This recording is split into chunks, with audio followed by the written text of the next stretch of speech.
สบายดีท่านผู้ชมทุกท่านยินดีต้อนรับเข้าสู่ช่องกัปปี้ชาแนลมื้อนี้เฮาเดินทางมาที่บ้านกะลุกพี่น้องตอนแรกว่าสิมาจอบเบิ่งน้องตุ้มมาซื้อ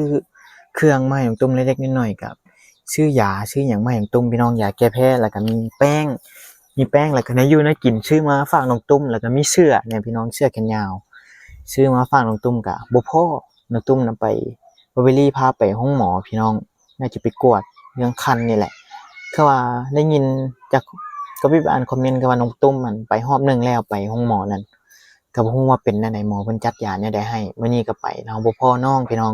ก็เลยแวะมาหาแม่น้องวันนาเฮาบ่ได้ถ่ายเราก็โดนเติบเลยเด้อพี่น้องโอเคเดี๋ยวถ้าติดตามรับชมรับฟังนํกันโอ้พอดีคมหน้าคมตาสบายดีสบายดีมาอยู่ใกล้ๆกันนั่นแหละอ่ะปิดใส่แม่น้องวันนาก็ได้เนาะบ่ได้ไปไสบ่มื้อนี้น่ะเอาไปเอ็ดงานเข้าแล้วนะไปรับจ้างบ่ โดยไปรับจ้างอยู่ไสนั่นในบ้านนี่รับจ้างเขาเฮ็ดมันต้นเฮ็ดก้นบ่ก้นมันบ่เขาก้นมันต้นเฮาก็จะจ้างซิเนาะมันต้นปีนี้ถึกแฮงอะเลยเนาะจักแล้วเฮาบ่ได้เฮ็ดมันต้นเฮามีดินแหละถึกแฮงก็เจ้าน่าจะลุกได้หลายคนบ่ก็จะจ้างนะพอดีว่าเฮานี่เขาผู้อื่นเขาส่งแฮงเขาไปส่งเอาแฮงเนาะโดยเฮานี่บ่มีจะเฮาไปรับจ้างบ่มีส่วนตัวเองเนาะบ่มีน้องมนาก็อยู่มื้อนี้วันนาเอาน้องนี่วันนาวันนาเอาน้องตลอดเลยจักคนก่อนน้องของวันนานี่2 คน2 คนเวลาเอาน้องเป็นมาก็แพงไงน้องวันนานี่น้องวันนาก็เข้าโรงเรียนบ่บ่ตะกี้มันเข้าเดี๋ยวนี้มันเอาน้องตลอดบ่มีแผเอาน้องมันบ่มีแผเอาน้องตลอดเรียนฮอดป.ยังตอนเรียนนั่นป.1มีแต่ป.1อีหล่าอ่านเป็นอยู่บ่ได้จักปีแล้วน้องวันนาได้ละ8 ปีก็บ่ชำนาญแล้ว8 ปีกับปีฮู้อยู่ติอายุตัวเองเมื่อกี้นี่บ่จะเอาเกิบเอาปลากระป๋องหยังมาให้จะสิกินข้าวกับหยังมื้อนี้น้องวันนากินข้าวแล้วล่ะคือว่ากินข้าวกบได้หลายพอประกาศเดี๋ยวกบผู้ใดไปหากบนั่นเครียดพอมันประกาศพอไปกันบ่ได้หลายพอบ่ได้ไปรับจ้างบ่มื้อนี้น่ะพอไปขอปีข้าวแน่เขาเลยปีกี่มันไปขอต่างคนต่างไปเฮ็ดเวียกอีหล่าบ่เจ็บหัวบ่เอาน้อง2คนน้องก็บ่ดื้อซ้ำจะบ่เมื่อยบ่น้องวันน่ะเมื่อยละย่างเดียวเมื่อยแต่ก็อดมันบ่อดเอาจะให้บ่ให้น้องนี่ก็คันขี้ดื้อนี่ให้เนาะจักสิดื้อเฮ็ดหยังนั่นน่ะอันนั้นก็ให้บ่ผู้นั้นเด็กน้อยเอาน้องเนาะเด็กน้อยแหละเอากันได้ออกโรงเรียนย้อนบ่มีคนเบิ่งน้องนั่นแหละแม่นล่ะน้องจำเป็นน้องวนาอยากเข้าโรงเรียนอยู่บ่น้องมันยากเข้าเรียนบ่มีไปเอาน้องคันมันไปเข้าเรียนแล้วลำบากละแหละสิเฮ็ดหยังบ่ได้แหละเอาลูกกินผู้เดียวพออายเจ้าเฮ็ดเลี้ยงบ่ได้อันนั้นแหละเอาบ่ร้อนบ่ลูกแม่นแหละเจ้าก็เรียนกับน้องวนาเด้อวิธีเอาลูกอ่ะน้องวนาสอนพ่อเอาน้องนั่นแหละความอดทนผู้ชายกับผู้หญิงก็บ่คือกันอยากเป็นอิสระผู้ชายก็ไปเฮ็ดเวียกรับจ้างเจ้าก็ไปตลอดบ่ไปรับจ้างหาก็ไปนี่บ่ได้ไปบ่เฮือนอันน้องตุ้มนั่นไปกินน้ำชาบ่ได้ไปกินบ่พักแล้วบ่เดี๋ยวนี้ไปรับจ้างไวๆนี่ครับเมื่อยแล้วก็นอนเดี๋ยวถามแม่น้องนะแล้วก็ไปเดี๋ยวว่าไปกินน้ำชาเดี๋ยวนี้ไปคันมือได้เวียกเขามันไปบ่ได้เวียกกับมันบ่ได้ไปเฮ็ดเวียกนำกับเจ้าแล้วก็นั่งล้มกันกินน้ำชาใครๆแน่แล้วเนาะเดี๋ยวนี้น่ะคล้ายๆนะฮะจักแลคันไปฮอดปีแล้วบ่ฮู้แหละโดนไปสิเป็นอะไรเนาะโดนไปเฮาบ่เดี๋ยวนี้เฮาว่าคล้ายๆเจ้าก็เปลี่ยนแปลงตัวเองคักแน่เด้อวันนี้น่ะอีต้นลูกทำบ่ได้เปลี่ยนแปลงแล้วลำบากตลอดแหละอยู่นำกัน11 ปีแล้วบ่ลูกก็พาลูกก็พลอยแหละยังบ่ฮู้ยังบ่ได้ฮู้ยังบ่ได้คิดไอ้ตอนลูกนี่น้องวันนาคันพ่อไปเล่นมานี่ล่ะให้เด้อคันพ่อไปตลอดนะให้เด้อบัดนี้ใหญ่แล้วมันฮู้แล้วมันบอกแหละเป็นสาวแล้วน้องวันนาอีกจักปีนึงก็ เป็นสาวอย่าฟ้าวให้อันนั้นเด้ออย่าฟ้าวให้ลูกจะเอาผัวเด้อสอนเด้ออันนี้น่ะทุกอีตนเด็กน้อยแค่ก็จะเอาผัวแต่น้อยน่ะ ทุกข์แหละ เบิ่งอันน้องตุ้มนี่ได้เนาะไกลๆจ้ะนี่อันนั้น13 ปีถือผ้าทุกวันนานี่ก็อีกจักปีหนึงก็ฮอดแล้วอย่างน้อยมันก็ต้อง18 ปี19 ปีซะต่ำๆเลยจึงมีลูก โดย ย่านคันเขาสิเอาอีหลีก็ห้ามบ่ได้ดอกเนาะ แม่นล่ะ น้องวันนาเอ้ยอย่าฟ้าวเอาเด้ออีหลาเด้อผัวนั่นเลี้ยงพ่อเลี้ยงแม่ก่อนเข้าใจบ่ เข้าใจ อืมแต่ว่าอยู่แถวนี้น่ะก็เจ้าก็ไปหาหน่อไม้แนวตอกไปขายบ่ เขาพาทำไมเขาขายอยู่ตู้พุ่นอยู่เมืองจันทน์พุ่น ว้าไปขายอยู่เมือง ไกล จันทน์ เลยเขาย่าง คันบ่มีรถนี่สิเฮ็ดแนวใดเนาะไปขาย ย่า ให้ ง เพิ่น แหละตลอดเขาย่างแหละ เจ้าก็ย่างตลอด ย่างคันมือเฮา หลังหนึ่ง อืม เป็นบ้านเราไปทาง กลัวดอกหลังหนึงแต่นี่ออกไปทางใหญ่นะ ก็ไปทางนี้ ทางนี้ก็ออกได้บ่ ออกได้ อ้าว เขาลงบรรทุกเลย เออลงไปทางได้นี่ ทางห้วยนี่ มันลุกเนี่ยลง มัน เออ จะไปทางนั้นมันใกล้ทา ตั ง ด นี้ ห้วยมีแต่รถจักรแม่นบ่ เขาย่างคันมีรถจักรเขาไปรถจักร รถจักรก็ไปได้บ่ห้วย ได้ เออ รถใหญ่ก็ได้รถแบบรถเวียดเห็นมันเบิ่งเยี่ยมยามละปลามันได้ แบบนี้ก็ไปได้บ่ ได้ เฮายังบ่ได้ฮู้เลยลงนี่ก็จะลงไปทางได้นี่ คือเวียดมันลงทางแวพุ่นเจ้ามาเห็น อืม ไล่ทางแวเขาไว้อันนี้ก็ไปทางนี้ ลงไปนี่เลยแม่นบ่ ลงไปนี่ก็ได้แหละเวียดตลอดลงไป น้องวันนาก็ได้ไปเล่นอยู่บ่อีหล่ะไปเนาะคันน้องขี้ดื้อก็เอาน้องไปนำ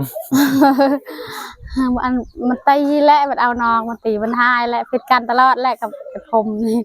ตีกันตลอดบ่กับพวกนี้ ตีกันตลอด ว้าบ่ธรรมดาแน่นี่ ให้ ให้อันใดมันบ่ถูกอันใดมันบ่ควรก็ต้องได้ให้ต้องได้ตีอะไรเด็กน้อยน่ะ เอาไปก็เขายังกินฮอดแล้วกินฮอดน้อยเนี่ยกินฮอดอะไรกันมือเอาไป ยังกินนมแม่อยู่ตัวผู้นี้ กินนม กินนม กิน ไป ฮอ เวีย ด ก ยันตกตะเฮือนยันวันนา จะจ้อย หายวันนาตี อันใดผิดอันใดถูกก็ตีหั่นแหละคันว่าเป็นตาบอกก็บอกต้องได้บอกเด็กน้อยคันว่าบ่บอกน่ะก็จะสิลึงเป็นนิสัยอืมกินขนม กินแล้วบ่อีหล่ะขนมจะนั่นจะได้กินแล้วบ่ ย่างมาไม่ได้กิน ให้น้องกินก่อน นี่ชิตัวอย่ามาเอาแต่นี่ตัว เมื่อแล้วว่าน้องวนาขนม แก้ เอ้า โอ้ยเดี๋ยวให้มาเตะยาหนึ่งอู้ดูลูกยาหนึ่งสิ เอานี่เอาให้ใหม่เมื่อกี้นี่เฮีย ขอบใจน้องวนายังไม่ได้กิน เจ้าก็กินอันนึงแล้วก็แบ่งให้น้อ เดี๋ยว ง จะย้อนนอนเกตไก่ แบ่ง ส เอา ไป บ่ต้อง ย้อน ให้ น น้ อ อน งเบิด มันช่าง กินน้ำกันแหละ มันช่าง แก้ก็เอาให้เทื่อละอันก็ได้จังบ่นั่นเฮียละเปลืองเล็กน้อย ยันมันทอก สบายดีเป็นบ่ ขอบใจมาขอบใจมาขอบใจมาขอบใจมาจัน น้อยๆนี่ฮอดแล้วบ่ปี ฮอดแล้ว ผู้นั้นได้จักปีแล้วผู้อันผู้กลางมัน ได้แล้ว6 ปี5 ปีทำไม อันนั้นก็ยังบ่เคยได้เข้าโรงเรียนบ่ โอ้ยมันไม่ได้เข้าเลยเรียน ไม่เข้าอ๋อเจ้าใครแต่อยู่บ้านนี่ก็ยังมีโรงเรียนเนาะ มีแหละน้องเลย เฮ็ดหยังให้น้องวนากินมื้อนี้นะ จักสิกินยังกิน กบ มีให้น้องแหละน้องให้แหละกินมีกินกระบอกปลาแหละ เดี๋ยวจังหน่อยเอามีมาเติมให้นิดนึง เงินเฮาไปรับจ้างเฮาแบบอเมนชื่อเขาแหละน้อยชื่อเขาขายเป็นโลหั่น น้องนากินบ่บักแตงได้เอาบักแตงมาให้ กินเนาะ ได้ไปหาเบิ่งเด้อแป๊บนึงถ่ายอยู่นี่เบิ่งบักแตงเอาอีละปาดให้น้องกินเด้อข้าวเจ้าก็ยังอยู่บ่เลยนี่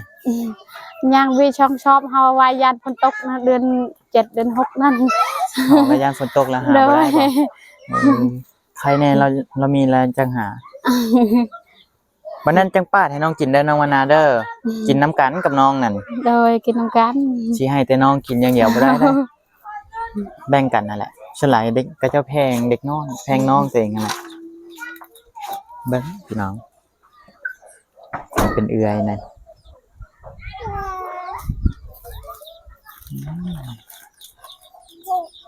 น้องวันนาก็ อ้าวปลาให้ เอาให้เอื้อยไว้ก่อน ดอกแล้วว่า น้องวันนาไงเชื่อมจะดีใจอยู่บ่แม่จะกลับมาอยู่กับพ่อจันน่ะดีใจอยู่บ่ดีใจเนาะตอนนั้นเจ้าคิดอยู่บ่จะคิดอยู่บ่เด็กน้อยกะคิดเนาะอืม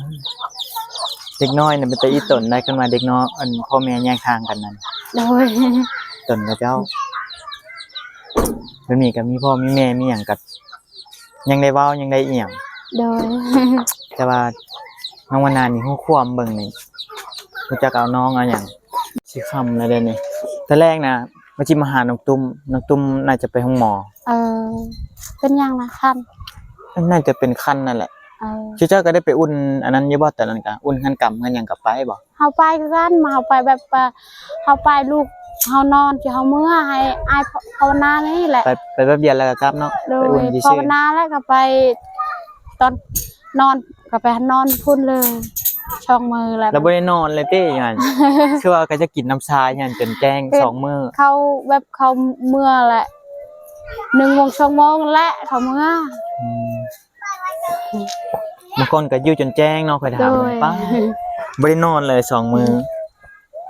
ก็จนแล้วน้องตุ้มก็ออกกรรมแล้วคันบ่ออกกรรมก็คือเก่าหั่นแหละมันก็อย่างน้อยก็ฮอดกำหนดมันสิอยู่3 มื้อก็อยู่แล้วก็ออกเนาะ โดย คันอยู่จนบาดแผลเซามันก็บ่นั่นดอกชื่อเจ้าอยู่กรรมก็อยู่แบบเดียวกันนะบ่ โอ้ยเฮาคือเฮาก็ลำบากเฮาบ่ได้อยู่หลาย3 มื้อ2 มื้อก็ออกแหละคัน แล้วก็มา ได้ รักษา ข้าว ตัวเอ จะ ง ตามข้าวแหละเฮาเปรียวแหละมันสิยังยังอื่นก็เจอใครๆแล้ว อืมเด็กน้อย เอ้ย บ่ทันได้ฮู้อิหยังซ้ำข้าวนี่ยังอยู่เฮ็ดปลากระป๋องคันว่าเจ้านั่นก็คั่วเอาก็ได้ปลากระป๋องต่อให้นะ โดย คั่วเอามันจังแกะกินและล่ามันก็บ่อยากแซ่บปานใด โด นะ ยครัวอี เฮ็ ก ดให้มันฮ้อนนิดนึงเคยเฮ็ดอยู่บ่เคยคั่วอยู่บ่ เฮ้ย คั่วให้เล็กน้อยก็จะกิน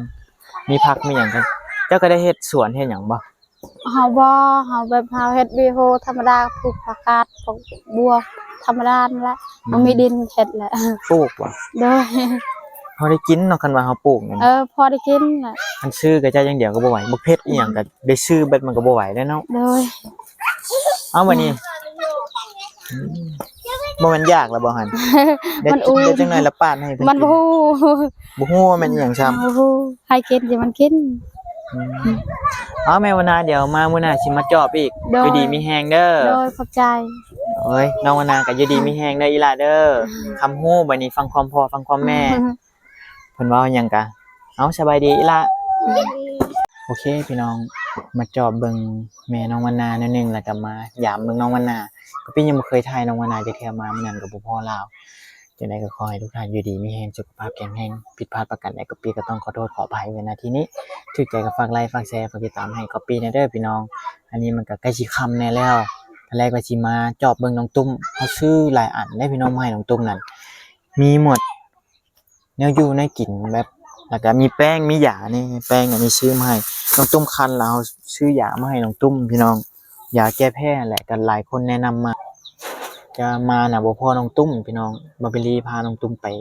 ห้องหมอบ่ฮู้ว่าน่าจะไปกวดไปอีหยังนั่นแหละเดี๋ยวถ้าติดตามเบิ่งพี่น้องโอเคสำหรับคลิปนี้ก็ปีสิขอตัวไปก่อนพี่น้องบ๊ายบาย